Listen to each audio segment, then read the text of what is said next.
বেরোচ্ছিলাম বাড়িতে, আমার বাবা, আমাদের জেঠু, 4-5 জন মিলে আমরা এমনি গল্প করছিলাম বাড়িতে বসে, যেটা কালকে যেহেতু ভোট আমরা কাকা পুটাই, কাকা পুটাই, কাকা পুটাই, বাড়ি থেকে বেরিয়ে দেখি পুটাই। আমার একটা ছেলে আগিয়ে গেল, কোকো, একটা ঢিল মারলো। তুমি কি করছো বাবা?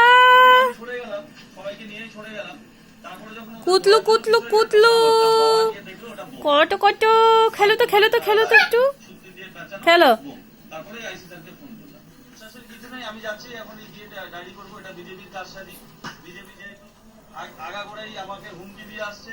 ওরা এর আগে একটা ওরা মেসেজ করেছিল, যেটা সোশ্যাল নেটওয়ার্কে ছেড়েছিল ফেসবুকে। বেটা ওরা কোকো, বারবার আমাদের কোকো, ওরা 23 তারিখে, মে মাসের 23 তারিখে কোকো, ওদের তোমাকে ডাকছি না আমি? 23 তারিখে রেজাল্টের পরে আমাদেরকে মেরে ফেলবে, এমনকি ওরা মেসেজ করেছিল পুটাই, মেরে ফেলবে, পুটাই, একটা গাড়িও করেছিল। পুটাই, কোকলু, পুটাই পুটাই, বাবাই পুটাই, আই আই আই।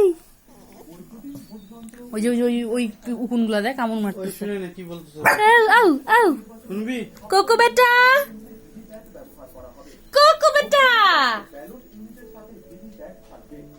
ভিভিপ্যাটে একটি স্বচ্ছ জানালা আকৃতির খোপ রয়েছে, যেটির মধ্য দিয়ে ভোট দেওয়ার সময় একটি ছাপানো কাগজের টুকরো দেখা যাবে।